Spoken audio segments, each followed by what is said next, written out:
Good evening. Welcome to The Next Word. I'm your host, Chris Warnke. Tonight, we have two wonderful guests from the University of Maryland Eastern Shore. We have Veronique Diriker, who is the Director of Development for the university, as well as Gabriel Christian, an author, an attorney, a member of Governor Hogan's Commission on the Caribbean, and on the Board of Visitors for the university. Wow. Thank you both. Absolutely. Thank you for having us. Really wonderful. And Veronique, I'll start with you. Sure. I know because you traveled all the way from Salisbury. Princess Anne. So you deserve, Princess Anne, so you deserve thank you. Our attention tonight, and thank you for doing this. Absolutely. So you're the Director of Development, which we know is a tremendous responsibility. Yes. For that little jewel of a university on our Eastern Shore. It is a jewel, and I love my job because my job is to match people's passions and interests with the needs of the university. So when that happens, we're able to really grow the university and provide a quality education to our very deserving students. So it's very exciting to see the opportunities become reality, and our students able to benefit from those partnerships with the greater community. So I do love my job.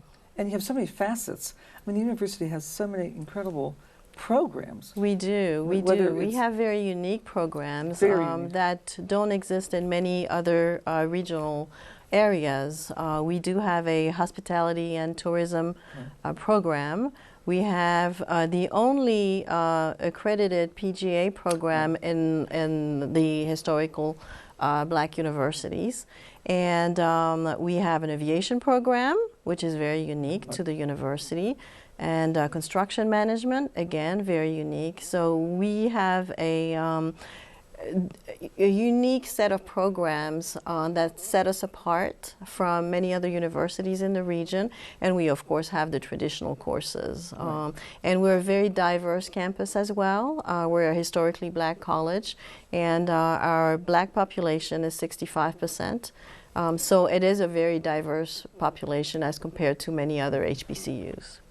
So going back, we just saw the masters, and you talk about your only accredited PGA program, which I found fascinating. It is fascinating. Golf is a very white sport, as we all know, and it's important, I think, for HBCUs and universities around the country to diversify the sport of golf. So we created this program, and we're able to provide minority students with an education and learning how to become a golf pro. And all over the country, and of course, as soon as they graduate from our program, they have jobs waiting for them. So it's wonderful. It's wonderful to see them walk across the stage, and as soon as they're done with that, they have a job waiting for them. A job, is that? And then the aviation, of course, college, which is quite remarkable. It is. It's very exciting. And our aviation faculty and students are also working with our agricultural faculty and students from the School of Agriculture and Natural Sciences. They're working on projects with drones to help use drones to increase the yield of people's crops, or farmers' crops. They're also working with our pharmacy folks on the delivery of pharmaceutical products to remote areas, such as Smith Island down the road. This is not happening currently, but that's in the in the plan. So there are so many partnerships that are made even within the campus, between departments and between schools, to benefit the students and to create, to fill needs in the community that have never been filled before. And we're going to come back and we're going to talk about La Merced, which I know you're the team leader on, and that's an international humanitarian program. Correct. For Nicaragua, but I'm going to quickly turn to Gabriel. Welcome back. Thank you, Dr. Wank. It's always a pleasure to be here. It's great to have you here. You perform a great service to the community. Thank you. And I tell you, listen, speaking of service to the community, but being on the Board of Visitors, I can't think of a more perfect Oh, board it's, member. it's a high honor and privilege, and so it's an interesting story. So Aisha Braveboy is running for Attorney General of the state of Maryland, the great state of Maryland.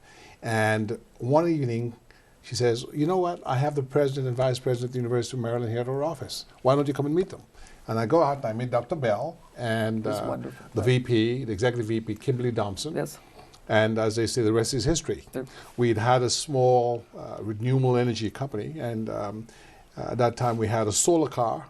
We donated the solar car to the university, and then shortly after that, my daughter got admitted there, and my first child, and I was invited to serve on the board because our law firm has always seen our task as not simply meeting the immediate needs of our clients who hire us for a fee, but also to try to build a more durable, a more dynamic and innovative community, in particular, improve the quality of arts and science education in our community.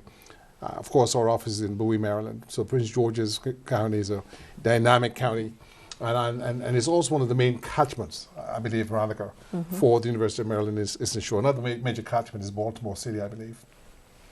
And so once I got on there, we've done quite a few interesting things. So in areas of agriculture, the University of Maryland Eastern Shore has a great competence.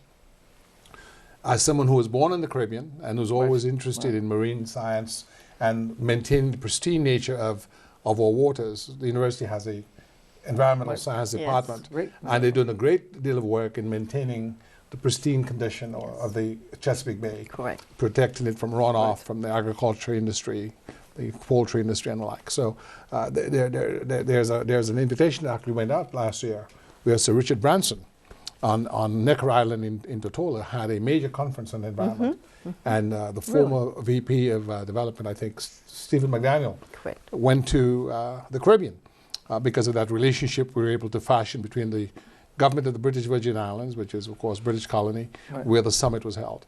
So those sorts of partnerships can enrich the university and, as Veronique said, allow it to build competence, build capacity. And that's what a Board of Visitor member does. That's absolutely. A member of the board goes out there and, it makes those connections. Harvest that relationship capital. That's correct. But you have to have a good development. It's really a team effort. It's a team effort. We have people like Gabriel who come and help us. We have greater community members. We have faculty. We have students who can't wait to share the message to those potential donors. Hearing a student talk about their program is just wonderful. That's what people want to hear. They have the passion. They have the interest. Faculty as well. They have the knowledge that they can share with those folks that have an interest and a passion. Oh, absolutely. But did you start? How did you get started, though? Well, I've always worked in nonprofit. I also taught as an adjunct for 20-some years before coming to UMES. So I was always interested in higher ed and as well as nonprofits. So that was just I also graduated from the university. I got my Ph.D. at the University of Maryland Eastern Shore. So I'm an alum. I'm an alum as well as an employee. And so that's why I care so much about the university. I see the potential, I see the growth, I see all the wonderful things that have happened since I came on board 12 years ago, and I can't wait to see what's going to happen in the next 12 years. Oh, no, it's grown. I mean, it's amazing. Now, so how many, there's what, 4,000? Just under 4,000. Just under 4,000. Okay.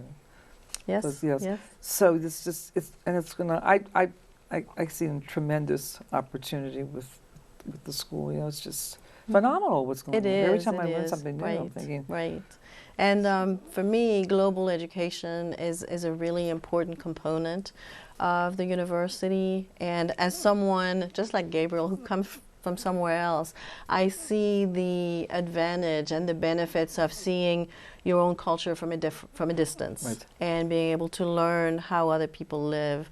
So when I had the opportunity to create a partnership between a nonprofit in town in Salisbury, Maryland, with the university, I jumped on the opportunity, and I've been taking pharmacy students to Nicaragua with me every summer. Which is laudable, and you don't. I mean, I was going to say why Nicaragua, but I know there's a good reason. Why Nicaragua? The physician who started the mission is La Merced out of Salisbury, is a plastic surgeon. And I knew his wife in the community. We had worked together on a number of projects. And they asked me if I would be interested in learning more about the mission trips. And so I went and saw how it worked. And I saw an opportunity to connect the mission with the university. And so we've been taking students and faculty and alumni of the School of Pharmacy for the past 4 years. And that's been wonderful, a wonderful experience for those that have the opportunity, the chance to see medicine from all facets. And provide a service that people do not have access to. And how long have you been doing this? The La Merced started about 12 years ago, and I've been doing it for 5 years. That's wonderful. I mean, well, you know, thank you. And people, you know, again, it's so badly needed, and it's you were saying if these young people do not get the implants, they don't walk. They don't walk. They don't walk. So we do reconstruction surgeries of the face, the hands and feet. We do orthopedic surgery, so people are able to walk again with implants either in the knees or the hips. We do dental care. A lot of people do not have access to basic dental care. We do cortisone injections. I mean, you'd think that somebody would have access to that. Unfortunately, people fall through the cracks. And we do a lot of small plastic surgeries for people, again, who don't have access to specialty medicine. Oh, that's amazing. Right. And next summer, we'll be taking an eye doctor with us who will be working with children and take their prescriptions back to the United States and have glasses made and send them back to the children. So, you know, for our students coming from America that really have not had a lot of exposure to other cultures, it is a very rewarding experience and an experience where you grow so much. And you never look at your own benefits and your own privilege the same way. Oh, no, absolutely. And you marry the private sector with the nonprofit, with the academic. Right, and we also have... it's an incredible partnership. Yes, yes. We also have pharmaceutical companies that support us for throughout the mission. They provide medicines, they provide supplies, they provide the implants. That's great. So we have a lot of support from the public sector as well as the private sector. And it's a great partnership, and I'm hoping that we can grow the nonprofit. We can grow the mission trips. We now send people twice a year as opposed to once a year. So hopefully we can expand, perhaps go to a different country and expose our students to other opportunities. It's wonderful. Well, on that high note, we're going to take a short break, and then we'll come back and we'll talk some more about the school. And that's outstanding. Talk to this interesting man here. Thank you. We're going to take a short break. We'll be right back. You're watching The Next Word. Hey, Hard, what's this? That's my resignation letter. You're resigning. Why? Because you're constantly ignoring me. You're half as active as you used to be, and you get stuff like this. You've been putting me under a lot of pressure lately. That's why I'm ready to quit. I forgot. I'll do better. Please, don't quit on me. Okay, but remember, it's not what you say. It's what you do. Listen to your heart. Don't let it quit on you. Let's go for a walk. Uncontrolled high blood pressure could lead to a stroke, heart attack, or death. Get yours to a healthy range before it's too late. Welcome back. You're watching The Next Word. I'm your host, Chris Warnke, and tonight we're having a conversation with Veronique Diriker as well as Gabriel Christian, both from the University of Maryland Eastern Shore. So your roots are Caribbean, from the Caribbean. Dominican to be exact. And that's why Governor Hogan, of course, put you on the wonderful Caribbean Commission for Maryland. Correct. That's correct. I know you must be an incredible partner and we've advocate. We've started, and so one of the things we are doing is partnering the universities and the state colleges in the Caribbean with the University of Maryland Eastern Shore. So there are projects in Jamaica. There's the project in the British Virgin Islands I talked about. Last year, Dominica State College President Donald Peters, who used to be the provost at the University of Mississippi, went to the university with the ambassador, Hubert Charles, and they forged an MOU for collaboration and exchanges, and students from Dominica State College coming to UMES. And later that same week, 2 food science professors from the university, or who work with the university in the collaborative with the University of Maryland, Dr. Dutra Patel and Dr. Caleb Nando, went to Dominica to teach farmers how they can take mango pulp and preserve it for years. Because what happens is we have a lot of mangoes, and when it's in season, it's plentiful. Right. And when it's out of season, you can't get any. You can't get any. So what they taught the farmers to do at the home economics department of the Dominica Grammar School, my old high school, was to take the mangoes, slice the mangoes, bottle the mangoes, the whole process of the vacuum packing and all that. And there were 65 to 70 farmers that Saturday afternoon for a master's lesson in preserving fruit. So those are the sort of concrete international projects that the university is involved with, and we intend to take that up and down the Caribbean and other places, because as she said, 65% of the university students are African American, but the other 35 or so percent are from all over the world, Africa, Asia, China. Really? It's really an international school, and it's a beautiful setting. I went first in the spring of 2014, 13 or 14, in the spring, and the campus is outstanding. What they've done with the landscaping and so on. Dr. Juliet Bell is an eminent scientist. She's got a Ph.D. in chemistry. Biochemistry? Or? Indeed, and she's a very big proponent of STEM education. Okay. Some people say STEAM, you got to put the A in it for the arts, right? Right. You know, but science, technology, engineering, mathematics. So the new science center was opened last October. Correct.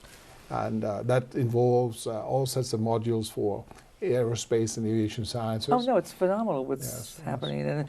Yes. And speaking of engineering and mathematics, but in engineering, I mean, you have a number of programs. Yes, we have. Again, we're focusing on the STEMs, of course, and we have an engineering program that is very well known now, very well respected by the greater community. And we have incredible labs in the new building, in the engineering and aviation building that Gabriel was talking about. Incredible labs that students are able to use that make their studies so much more exciting. Right. Same with the aviation program. We have 2 simulators, so students can learn to land a plane before they actually do it in real life. And it's those labs are also open to faculty and other students and the community at large if they would like to experience what it's like to land a plane. Well, and now you're not far from Wallops Island, correct? We're about 2 hours away. Oh, you are that? You are. An hour and a half, maybe. An hour and a half. Okay, I was thinking it was just a little bit. That's a NASA right, facility. the NASA testing facility. But I do know you get a lot of support from the manufacturing the manufacturing industry in the area. Yes, we do. We get a lot of support. Yeah. Yes, we get a lot of support from the greater community, from businesses, from corporations, but we never have enough support. No, and you absolutely.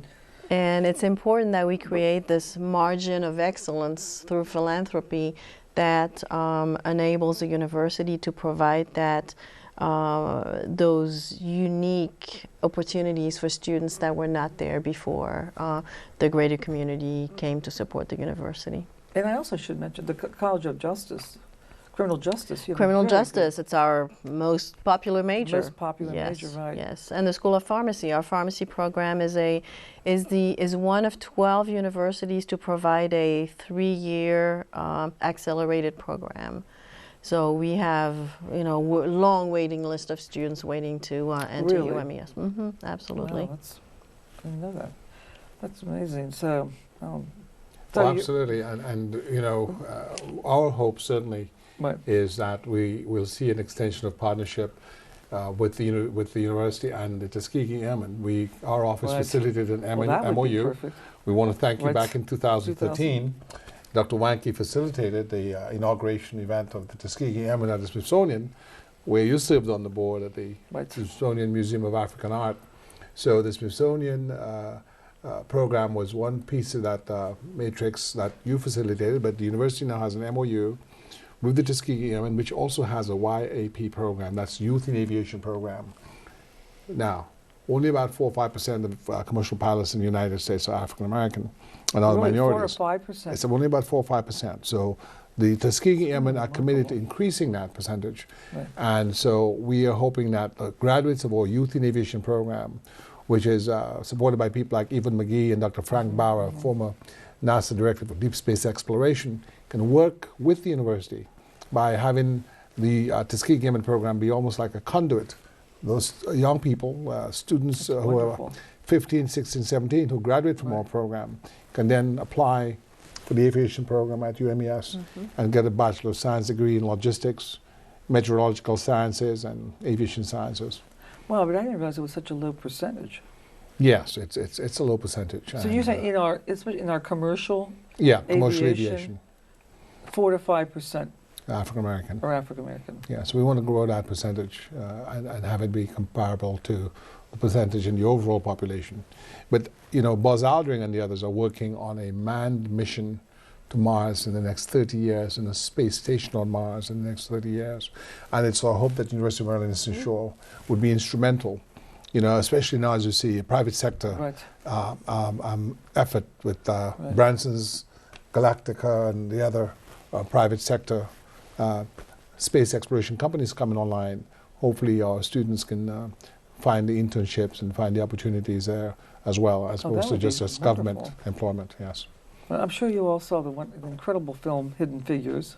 Yes, indeed. Yes, so I have to say yes, indeed. And of course, course, that the Hidden Figures, so happy is the Hidden Figures story is very important, in particular where many of the graduates were graduates of historically black colleges and universities. Most of the 3 women featured. That's right. UMES has its root in that 1890 school, school system set up by the land grant pioneer, Vermont Senator Justin Morrill, who was also a great friend of Abraham Lincoln and strong abolitionist. Amazing. Well, it's a very fascinating history. Really? In fact, I only knew about that history, to be honest with you, because I came to the university for a conference, and there was a huge poster about Justin Morrill. And I mean, I must be frank with you, I didn't know who he was and the role he played in the whole land grant system. Right. And so my association with the university has expanded the circumference of my knowledge. Right. I love it.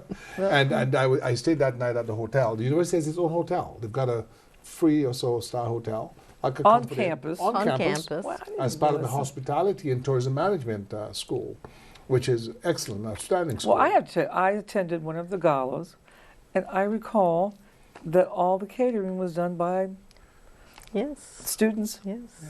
The planning, the service, the cooking, everything. And it was an academic exercise, so they were graded on their performance on the night of the gala. And I was amazed too. I have to say that the star power, the people that came to support it, from all over the country, really was really quite impressive. Yeah, I was. It's really a hidden gem in Maryland, because it is very few universities have pharmacy school, aviation school, hotel and tourism management with their own hotel on campus. A great criminal justice program run by a wonderful person. Yes, Dr. Boyd is Dr. wonderful. Boyd, yep. I also should take a moment to say that the school is a pioneer in renewable energy. I believe the school might have, as we speak, the biggest solar panel field in the state. Yes, we do. That's right. As a state university. Yes. The biggest solar field. And that's in an emerging area of renewable energy science. That's a good thing. So that they've got the sort of network that allows for hands-on learning for the technology education teachers as well as the engineering students. But one of the more natural programs would be agriculture, just because of where it's situated. And I know you all do have a incredible school, and you're doing a lot internationally as well. We're a land grant institution, so agriculture and food science, food safety are that's the foundation of the university. Right. So agriculture is a key component of what we do. And as I mentioned earlier, we're working very closely with other schools within the university to increase the yield of the farmers, as well as provide more opportunities for farmers in areas that they have not worked in before. Which is great. The marijuana project is one of them. We're looking to see if we can work together with the state, the Department of Agriculture and Natural Sciences, and our School of Pharmacy in the area of medical marijuana. Yeah. So there's a lot. There's so much going on, and food safety is very important. It's huge. So cybersecurity is a new program also on campus. So we're really innovative in what we do, and I love that. Oh no, it's remarkable what you've all done, and the more I learn, the more it's a great school. Great school. We were able to get not too long ago. I think we got him for either 2012 or 13. P.J. Haney, who's now the president of the National Black Growers Council. He was Progressive Farmer of the Year 2014 USA, and he gave an address at the luncheon. It was the same year that John Lewis, the great civil rights pioneer, Congressman Lewis. Congressman Lewis. Right. Congressman Lewis.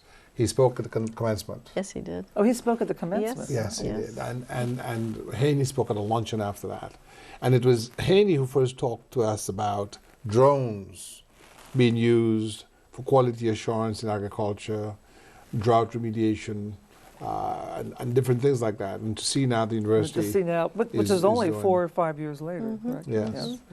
So, well, I tell you, this has been an education for me, and thank you both for for coming and sharing.